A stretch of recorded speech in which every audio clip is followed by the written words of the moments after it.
चांडाळ चौकडीच्या करामतीची team सध्या आपल्यासोबत आहेत। आता त्यांनी उपमुख्यमंत्री सुनेत्रा पवार यांची सांत्वनपर भेट घेतली आणि त्यानंतर आपण त्यांच्याशी संवाद साधतोय। सुरुवात कुणापासून करायची? उपमुख्यमंत्री अजित पवार नाही आहेत। परमेश्वरांनी सृष्टी बनवत असताना बऱ्याच जीवांना निर्माण केले, परंतु अतिशय वेळ खर्चून किंवा फुरसतीच्या वेळामध्ये परमेश्वरांनी घडवलेला हे कोहिनूर हेरा म्हणजे अजितदादा होते। आणि लोक उठायच्या अगोदर दादांची कामाची सुरुवात होत होती। ही फक्त आता आठवणीच राहिल्या। इथनं आम्हाला असा प्रश्न पडला आहे की इथनं पुढं विकास म्हणजे काय असतं हे आता विसरूनच जावं लागेल। कारण दादांचं एकच ध्येय होतं, फक्त माझ्या शेवटच्या श्वासापर्यंत मी जनतेची कामं आणि जनतेचा विकासच करीत राहील हा शब्द दादांच्या कायम आमच्या कानावर येत होता। आणि खरंच आपलं अख्खं आयुष्य म्हणजे 35 वर्ष राजकारणातून समाजसेवा करण्याचं काम अजितदादांनी केलं आणि शेवटच्या श्वासापर्यंत तेच काम करत राहिले की फक्त जनता जनता आणि जनता। पण आता असा आम्हाला प्रश्न पडला आहे की जनतेला वाली राहिलाच नाही आणि खरंच राहिला नाही।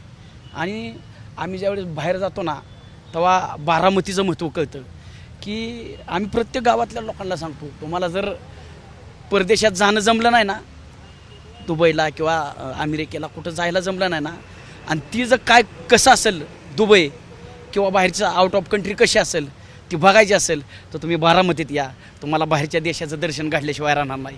इतकं अहोरात्र कष्ट करून या दादांनी बारामतीचं सोनं केलं आणि जगाच्या नकाशावर बारामती नेली, पण तेच दादा आज राहिले नाहीत। आणि आम्हाला असं वाटत पण नाही की बाबा दादा गेलेत, असं वाटतं की दादा कुठल्या तरी बाहेरच्या दौऱ्यावर गेलेत आणि अचानक, कारण त्यांना नॉट रिचेबल व्हायची सवय होती किंवा एकदम कुणाला न भेटणे, अज्ञातवासात जाणे ही सवय होती। आम्हाला तसंच वाटतं कुठंतरी अज्ञात गपचिप गेले असतील, निघून नॉट रिचेबल झाले असतील आणि अचानक येतील असं वाटतंय। पण सत्य नाकारता येत नाही आणि हे दुःख पचवूच शकतच नाही, परंतु भगवंताने हे दुःख पचवण्याची ताकद क्षमता पवार कुटुंबियांना, बारामतीकरांना आणि महाराष्ट्राच्या सर्व जनतेला हे दुःख पचवण्याची शक्ती परमेश्वराने द्यावी, हीच म्हणजे भावपूर्ण श्रद्धांजली असेल असं वाटतंय मला। आपल्यासोबत रामभाऊ आहेत। रामभाऊ, काय आठवणी आहेत अजित पवारांसोबत?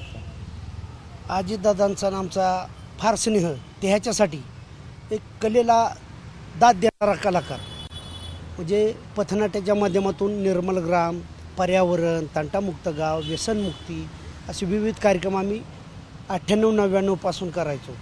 आणि ही बाब दादांच्या निदर्शनास आली, त्यांच्यासमोर आमचे कार्यक्रम पण प्रत्यक्ष झाले। शाबासकीचे पाठ हाताने थोपटणे, त्यांचा आशीर्वाद घेतलेला आहे आम्ही। त्यामुळं दादा काय तर आम्हाला माहिती आहेत, कला, क्रीडा, शेती, माती, त्याच्या पलीकडे नाती जपणारा एक अवली आपल्यातून गेला। बाळासाहेब म्हणतात त्या पद्धतीने हे खरंच वाटत नाही, असं वाटतं की अजितदादा आपल्यात आहेतच। आणि ज्या ठिकाणी आपण उभे आहोत इथली झाडं दिसत आहेत, परिसर स्वच्छ दिसतोय, ह्याच्यामध्ये अजितदादा आहेत। आणि हे काम आदरणीय सुनेत्रा वहिनींना पर्यावरणाचा, स्वच्छतेचा अनुभव असल्यामुळं दादांच्या खांद्याला खांदा लावून ते 100% काम करतील, तळागाळातील लोकांना हात देतील असा मला पूर्ण विश्वास वाटतोय। आणि दादांनी भरभरून आम्हाला दिलेले, कलेच्या माध्यमातून शाबासकी दिलेले अनेक पुरस्कार त्यांच्या हस्ते आम्हाला मिळालेले आहेत। त्यामुळं अजितदादा कसे हे जवळून बघितल्याशिवाय कळणार नाही। आणि पूर्वग्रह दूषित असतो माणसांचा, समजा मी एखादी गोष्ट एखाद्याला सांगितली तर ती जशीच्या तशी लोकांपर्यंत जाईलच असं नाही। जो दादांना भेटला, बोलला, दादांचं काम अनुभवलं, तो माणूस दादांना आयुष्यभर विसरू शकत नाही। आम्ही एक मध्यंतरीच्या काळात गाणं दादांवर म्हणतून दादांनी पण ते ऐकलेलं आहे, समाजामध्ये कार्य करणार नेता असावा कसा हो, नेता असावा असा ना अजित पवार दादा जसा हो, कष्टाच्या घामातून फुलविलं हे माळ रान, क्रांतीचा येई सुगंध असं केलं कार्य महान, ऋणफेडा या समाजाचा वीर असावा असा हो, नेता असावा असा ना अजित पवार दादा जसा हो। ही राजकारण आणि कला ह्या दोन वेगवेगळ्या गोष्टी असल्या तरी कलेला दाद देणारा माणूस म्हणून आमच्या दृष्टीनं दादा फार महान आहेत। नवीन महाराष्ट्राच्या दृष्टीने एक तळागाळातील लोकांना हात देणारा एक राजकारणी समाजकारणी आम्ही बघितलेला आहे आणि दादांना आमच्या गावरान फिल्म प्रोडक्शन प्रस्तुत चांडा चौकडीच्या करामध्ये या संपूर्ण टीमच्या वतीने खूप खूप श्रद्धांजली.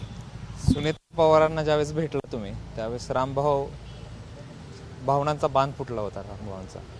काय वाटलं तुम्हाला सुनेत्रा पवारांना भेटलं? खरं तर दादांपेक्षा जवळ आम्ही सगळी टीम वहिनींच्या सोबत, कारण त्यांच्यासोबत गेले 25 वर्ष आम्ही निर्मल ग्रामचे कार्यक्रम महाराष्ट्रभर करतो आहे, जनजागृतीचं काम केलं. ह्यातून आम्हाला कुठलं पक्षाचं तिकीट मिळेल, आम्हाला काय वेगळं काय मिळेल असली काहीच भावना नाही. चला, ही आपल्याला समाजसेवेच्या व्रताला ह्यांचा पाठबळ आहे आणि त्यांच्याकडे बघून मी तर वहिनींच्या डोळ्यात डोळं घालून बघितलंच नाही. मला शक्तीच ती निर्माण झाली नाही की त्यांच्याकडे बघावं म्हणून. इतकं आमचं ऋणानुबंध आहे आणि रडू कोणासाठी बी येत नाही हो. त्याला हृदयातून आतड्याला तीळ पाडला पाहिजे आणि ते त्यांच्यासमोर गेल्यावर आमच्या सगळ्यांचंच झालं. खरंच ही माणसं परमेश्वराने घडवलेली आहेत. त्यांच्या हातून अधिकाधिक समाजाची सेवा घडावी ही ईश्वरचरणी प्रार्थना. आपल्यासोबत सुभाष राव आहेत. सुभाष राव, खरं तर अजित पवारांचा एक व्हिडिओ व्हायरल होतोय की अजित पवारांनी चांडाळ चौकडीच्या ज्या करामतीची जी तुमची सिरीज आहे ती बघितली. काय वाटतं तो व्हिडिओ बघून? आपल्या चांडाळ चौकडीच्या करामती या वेबसिरीजचे दादा एक चाहते होते आणि एक आठवण अशी सांगेन की 1.5 महिन्यापूर्वी आम्ही पुण्यामध्ये गेलो होतो दादांच्या भेटीला आणि आपला 5 जानेवारी 2026ला एक 6वा वर्धापन दिन होता. तर आम्हाला तो दादांच्या उपस्थितीत साजरा करायचा होता. मग दादांना भेटल्यानंतर दादांनी सांगितलं की आता सध्या महानगरपालिकेचे इलेक्शन चालले आहेत किंवा जिल्हा परिषदेचा आता आचारसंहिता लागते, पण ह्याच्यातून आता जो काय तुमचा 6वा वर्धापन दिन आहे तो आदरणीय वहिनी साहेबांना घेऊन तुम्ही साजरा करा. पण त्यानंतर जो तुमचा कुठलाही कार्यक्रम असेल त्या कार्यक्रमाला मी नक्की कांबळेश्वर गावात तुमच्या भेट देतो आणि अख्ख्या गावाला जेवण हे माझ्यातर्फे असेल. म्हणजे असा सगळ्यांचा विचार करणारे आपले दादा आणि एक दादांनी एक आदर्श घालून दिला आहे की बाबा राजकारण कसं असावं आणि लोकनेता नक्की कोणाला म्हणायचं तर ते आमच्या अजयदादांना म्हणायचं. जरी दादा आता आपल्यामध्ये नसतील तर दादांनी जे काय विचार पेरलेत राजकारण कसं असावं, विकास कामं कशी असावं, तर ह्या गोष्टी आपल्या सभोवताल्या आहेत. तर ह्या गोष्टी आपण सगळ्यांनी अनुकरण केलं पाहिजे. दादांनी सांगितलं की बाबा शिस्त कशी असावी, तर आपण सगळ्यांनी सुद्धा दादांनी जी काय शिकवण दिली त्या शिस्तीचं पालन केलं पाहिजे. जे काय विकास कामं दादांनी केलेत ते आपले ज्वलंत उदाहरण आहेत. तर हे असे आपले दादा असा नेता पुन्हा महाराष्ट्रामध्ये होणे नाही आणि त्यांनी आपल्या महाराष्ट्रात नाही तर अख्ख्या देशात दाखवून दिलं की नेता कसा असावा, लोकनेता कसा असावा. खरं तर मला एक गोष्ट सांगा, या भूमिका करायचा तुम्ही, आता ती भूमिका काय वाटते सध्या भूमिकेत? नाही काय म्हणजे आता आमची जी वेबसिरीज आहे ते कांबळेश्वर ह्या गावावर बेस्ट आहे. आमचं गाव बारामती तालुक्यात आहे आणि निश्चितच अजित दादा आमच्या तालुक्याचे भाग्यविधाते होते. निशब्द म्हणजे साहेब सांगायचं काय की काही मोजके शब्द घेऊन दादांना ते साच्यात बसवायचं म्हणजे फार अवघड आहे. आणि आमच्या वेबसिरीजचं असं ठरलं की गावगाड्यातला सरपंच असेल बाकीचे आपण सगळे दाखवतोय, आमदार कुणाला करायचं म्हणून. रामभाऊ असतील, बाळासाहेब, सुभाषराव हे आमचे गुरु, हे आमचे सिनियर आहेत. तर ह्यांनी बाबा विचार केला की हे अमुक ह्यांना आपण पात्र साकारायला बोलूयात. मला फोन आला यांचा, तर मी फार मला खूप मोठा प्रश्न पडला. म्हणजे आपल्या तालुक्याचे आमदार दादा आणि मला तुम्ही वेबसिरीजचा आमदार करणार म्हणजे जमीन आसमानचा फरक आहे आणि मला तर जमणारच नाही. करा ह्यांनी एकच सांगितलं, तुम्हाला जर अवघड जात असणार डोळे मिटायचे ना, आपले दादा कसे आहेत ना आपण भाषणं बघतो तसाच तो स्पष्ट वक्तेपणा, हजरजबाबीपणा, कामाचा धडाका, आवाका, अगदी अंगभूत जे काय ते आपण बघतो ना तेच तुम्हाला साकारायचं आहे. आणि दादांकडे बघूनच मला माझं काम सोपं झालं. आणि माझं पण घर म्हणजे आमचं राजकीय थोडं आहे, आमचं पहिल्यापासून संबंध 3 पिढ्यांच्या दादांशी, तर ते माहीतच होते दादा कसे आहेत. बाकी हे आमचे गुरु आहेत रामभाऊ, बाळासाहेब, सुभाषराव. पण एक सांगतो सर की नाही हो ही पोकळी भरून निघणार, दादाच होते. एवढं माहिती आहे की महाराष्ट्राच्या इतिहासातील सर्वात वेगवान मंत्री ही अशा दादांची ख्याती होती. सकाळी 5:30-6 वाजल्यापासून ते रात्रीपर्यंत. एवढं सांगू इच्छितो आणि श्रद्धांजली अर्पण करतो. चांडाळ चौकडीच्या करामतीमधले सगळ्यात फेमस जे डायलॉग असतात या दोघांचे, काय सुचतंय का तो बोर्ड बघून? बोलायला म्हणजे शब्दच उरले नाहीत. काय म्हणजे घरातलं कुटुंब प्रमुखच गेला आहे आमचा, कुटुंब प्रमुख. आणि हे दुःख सहजासहजी नाही पचणार, म्हणजे बाहेरच पडू शकत नाही लवकर आम्ही ह्या दुःखातनं. अवघड आहे. रामभाऊ, तर खरं तर राज्यातल्या लोकांना किंवा राज्याबाहेरच्या लोकांना आपल्या कलेच्या माध्यमातून हसवणारे हे सगळे कलाकार आज मात्र निशब्द झालेले आपल्याला पाहायला मिळतात. त्यांना सुचत नाही आहे नेमकं काय बोलावं.